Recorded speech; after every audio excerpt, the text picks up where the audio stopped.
And welcome back, everybody. I hope you all had a great weekend, and I hope you enjoyed my previous video when I did the product review for Kill Bill, The Whole Bloody Affair.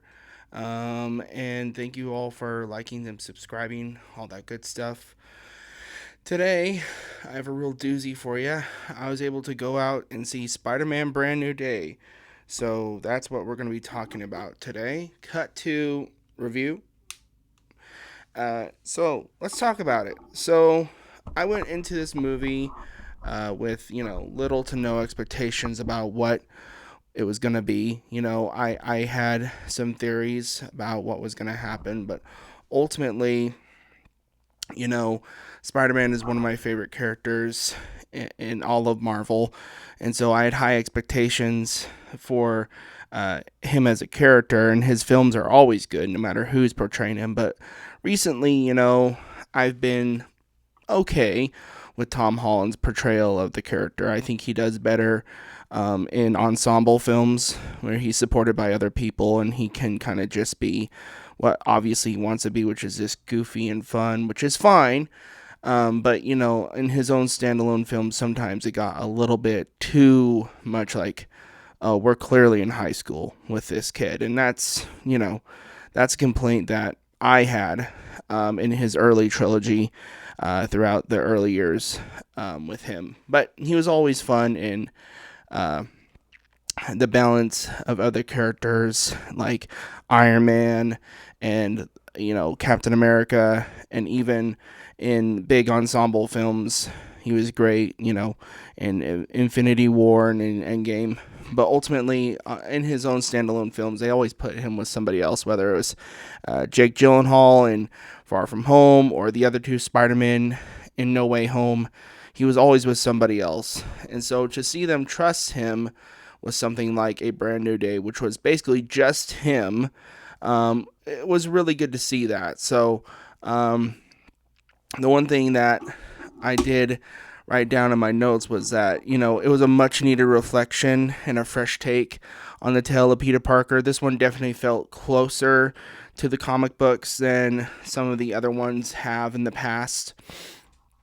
Ultimately, I think, people would probably disagree with me, but it was really inspiring and a really good fresh take on the character, because I think we were all getting a little bit tired of being in high school or college with Spider-Man. But this definitely feels more like the broke, lives in an apartment, makes his own suits, has to deal with his own problems type of character that we all love from the early 2000s. So it's definitely not a departure from the character at all. This is definitely an inspiring hope to the next generation after this current era of Marvel wraps up in Christmas of 2027 with Secret Wars. This finally feels like the Spider-Man that we've been waiting for inside of the MCU. Peter Parker picks up right where we left off, where he's alone. He really only has Frank Castle's Punisher. Throughout the majority of the film, we spend the most of the time with him. And so if you're looking for someone that he's with now, he's the majority of the film he spends alone. He definitely has a good relationship with the police department, and he even has a really cool sidekick on the police force that knows he's doesn't know that Peter Parker is Spider-Man, but knows Spider-Man. So that's fun. And of course, we get the big brother, little brother, kind of almost a classic, like the other guys type relationship between Spider-Man and the Punisher in this one. They balance each other out really well. I think they did a good job bringing John Bernthal into the MCU without making it feel like too much of a departure from the character's arc throughout his TV show and most recently his TV special. So, Tom Holland definitely lands the ship on this one. I feel like he was the most solid performance in this entire thing.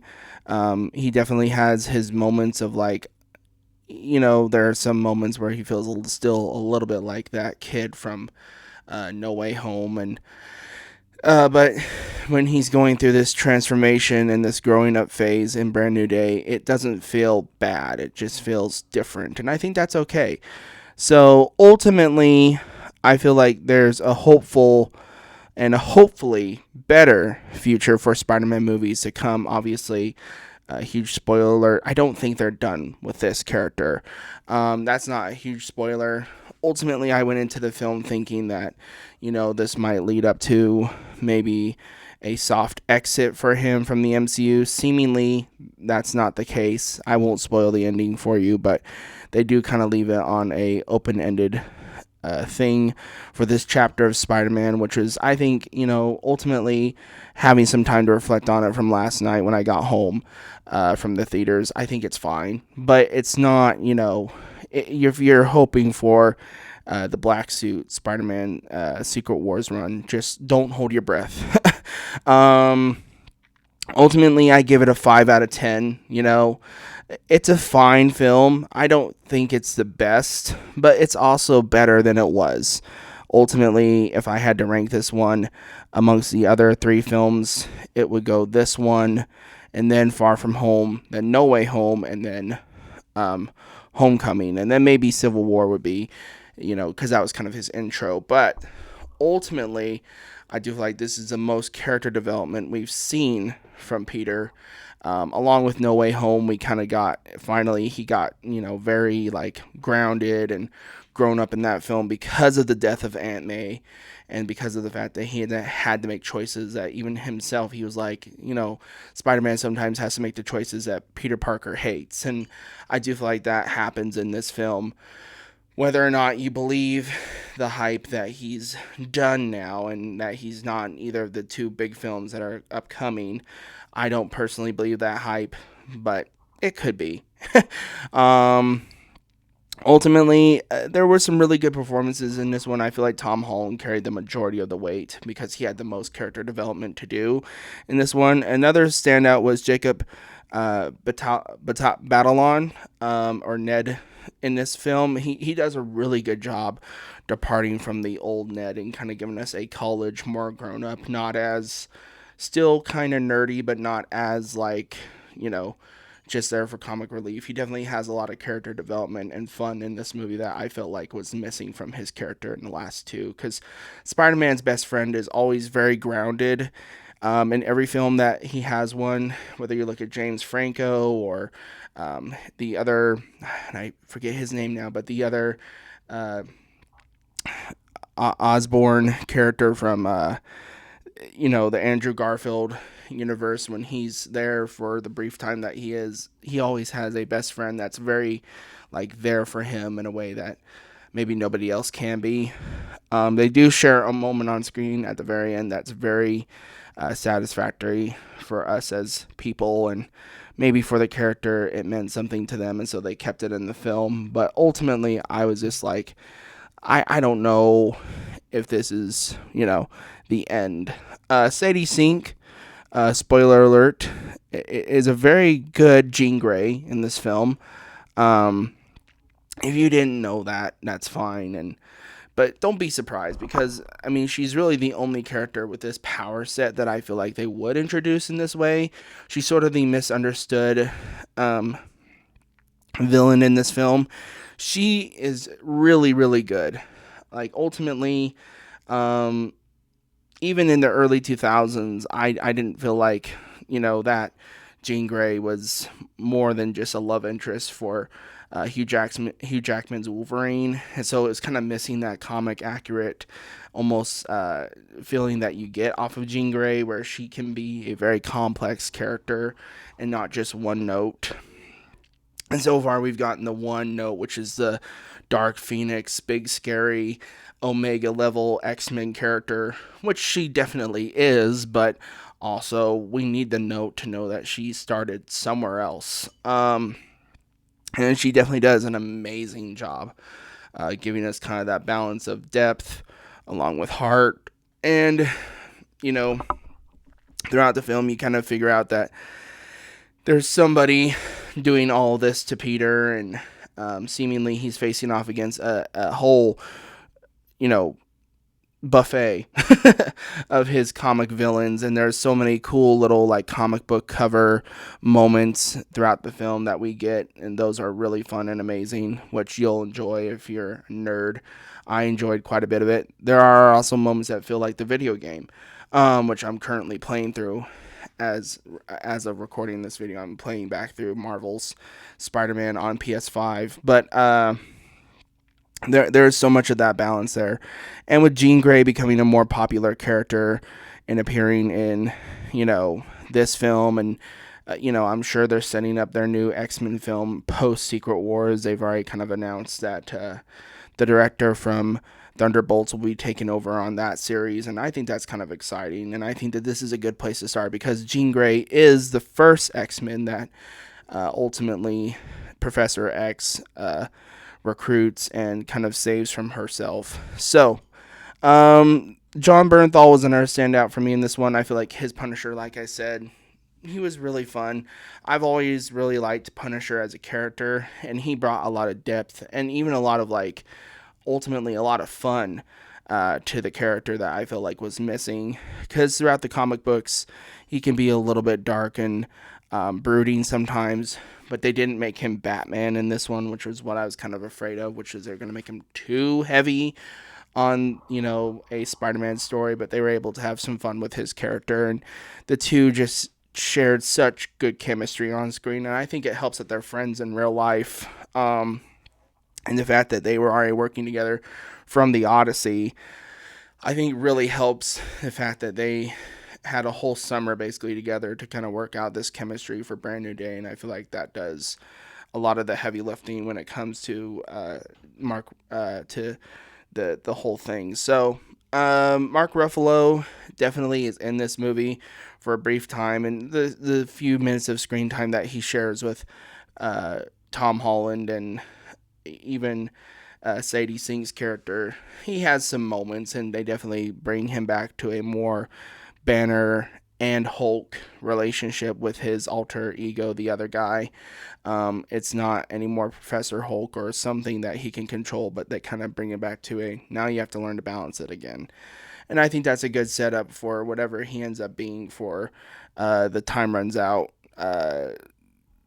sequel-a-thon that we have coming up with Doomsday and Secret Wars. So, last but not least, I feel like she had the least to do, and that's Zendaya's MJ. I feel like they didn't give her a lot to do in this movie, unfortunately, but she was also doing like 40 other films this year, and there are so many other standout performances that she had. Like, she did amazing in the drama, and I'm sure she'll be great in Dune Part 3. But she's been so busy with the Odyssey and different things like this that she kind of took a step back in this character. She definitely has important moments and important stuff to do with Peter throughout the film, but ultimately I do feel like she had the least to do, and that doesn't mean that she's bad in the movie. It just kind of means that she's there, and sometimes you feel like besides motivating one character being Peter, what are you doing here?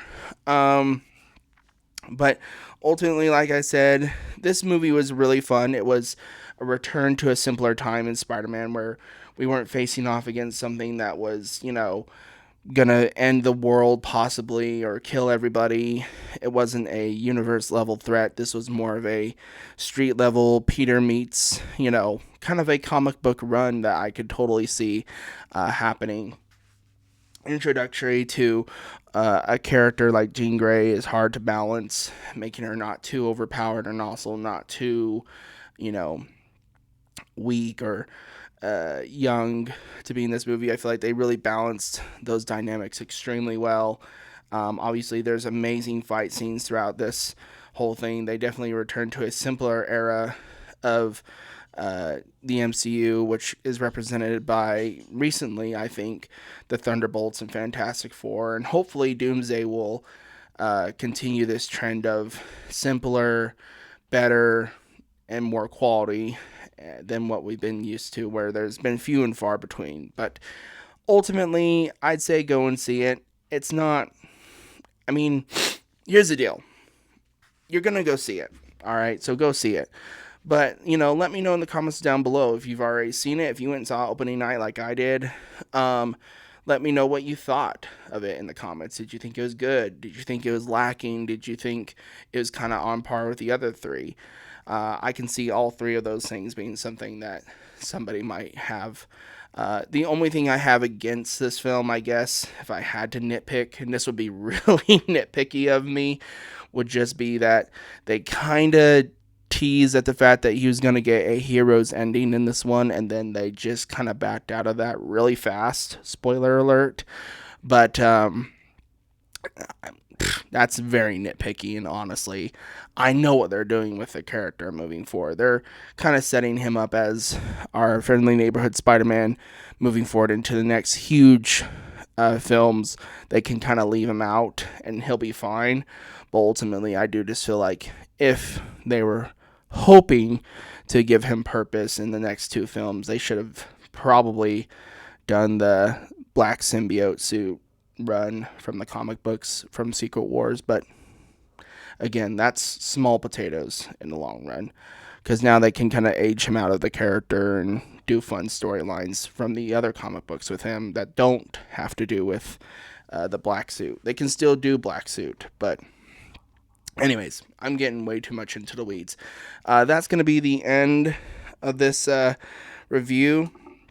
Again, go and see this movie. Go support your local theaters. Get out of the house. Enjoy the last bit of summer. This movie definitely marks the end of summer and our inevitable march to the end of the year, where we're going to be getting Avengers Doomsday. Big warning here.